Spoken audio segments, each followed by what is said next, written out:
and he decided that he had to urinate. Nick Dinsmore back again with another wrestling stories. This was a wrestling story that happened on a trip, May 1999.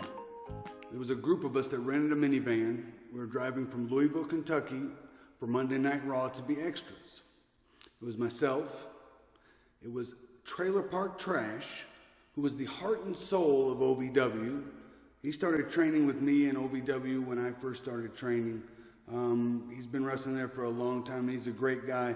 A lot of the WWE developmental guys that came through Louisville wrestled him as well as they wrestled myself. Also in the bus, the minivan was Doug Basham and Danny Basham, who wrestled on SmackDown. Rob Conway, who was one half of La Resistance. There was another wrestler by the name of Handsome Jason Lee. Handsome Jason Lee was another guy that started training with me in Louisville at OVW. He was one half of the Suicide Blondes with Derek King. They wrestled a lot of the tag teams, the WWE developmental guys in tag team matches. They wrestled Brock and Shelton for a long feud for the OVW tag team titles. And last but not least in the minivan was Rod Steele, the real deal. The legend of Rod Steele lives on today. He's since passed on, God rest his soul, but Rod Steele is kind of a figment. He's kind of an illusion. There's a lot of people that talk about him. Everybody loved Rod Steele. He was just one of the guys who was 6'5", 270 pounds. He first started training with Rip Rogers years ago, maybe in the late 80s, and he did some squash matches, some job matches for WCW.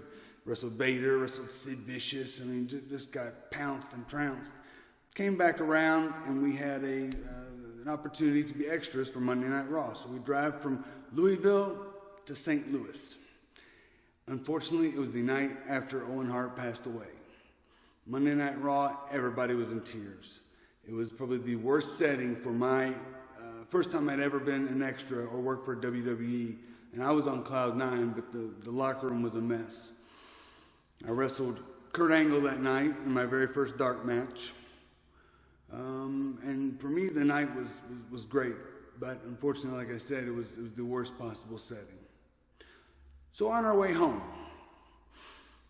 my friend Trailer Park Trash, who got his name because he closely resembles that statement, decided he was going to have a couple beers. I was driving, I wasn't drinking.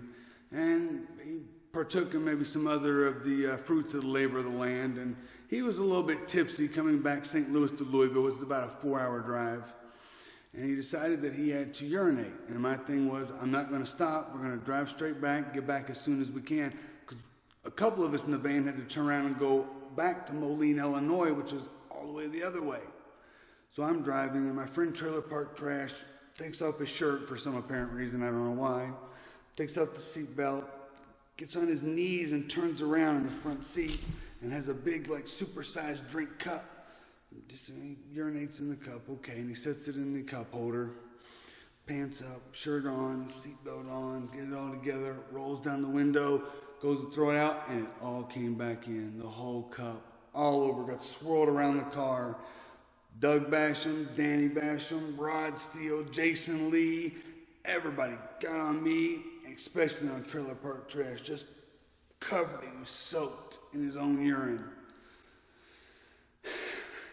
So I immediately pulled over and went to the restroom. So like I said, we had to go back to Moline, Illinois the next day. In a car that smelled like urine, we had to go 6 hours north. I believe, as best my recollection, that was the SmackDown taping where the angle was Stone Cold Steve Austin and The Undertaker. And the first time where they brought out the big Undertaker Iron Cross, because the Druids, I was one of the Druids, we carried the Iron Cross out, and Undertaker cut the promo while we were at ringside. Well, if you remember, as the Druids are carrying the cross back up under there, one of them takes off his hood, and it was Stone Cold Steve Austin, and he gets on the Undertaker. So I thought it was totally cool. There was 4 Druids, and we pick up this big iron thing, and it's heavy, and Austin's one of them. So I'm standing there, you know, my second night with WWE, standing next to Stone Cold Steve Austin. And he goes, hold on for a second. runs back. All of a sudden, there's another guy comes up, another Druid. And I thought, man, how cool is that? He got another guy because this thing was heavy. No. The four of us carried the cross, and he just walked ahead of us. But rightfully, he deserved that.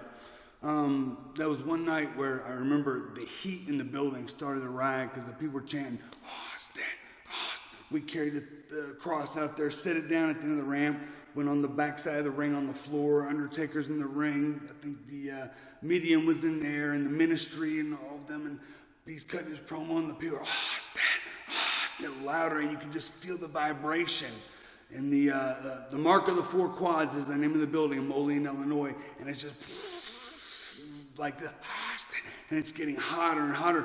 And when he pulled off that hood, the people exploded, and it was like insane. All the Druids scattered, and a big brawl broke out. I don't know if the story really has a point, but it was always fun to tell when Trailer Park Trash trounced himself in his own urine. Well, this was another episode of Wrestling Stories. I want you to leave some comments, ask me some questions. I want to come on here and answer the questions that everybody's dying to know. Also, give me a big thumbs up. I truly appreciate that. And you gotta subscribe. You gotta tell your friends to subscribe. You gotta tell your mom, your dad, your brother, your sister, your aunt, your uncle, everybody to subscribe to the Nick Dinsmore channel. Every other Friday, we're gonna give you a new wrestling story. Every other Friday opposite of that, we're gonna give you a new of Dinsmore's commentary, where I talk about matches that I was involved in. Like, check out the last wrestling story. It involved Donald Trump, not his hairpiece, but the day that Eugene met Donald Trump. That was a good one. Until then, I'll see you at ringside.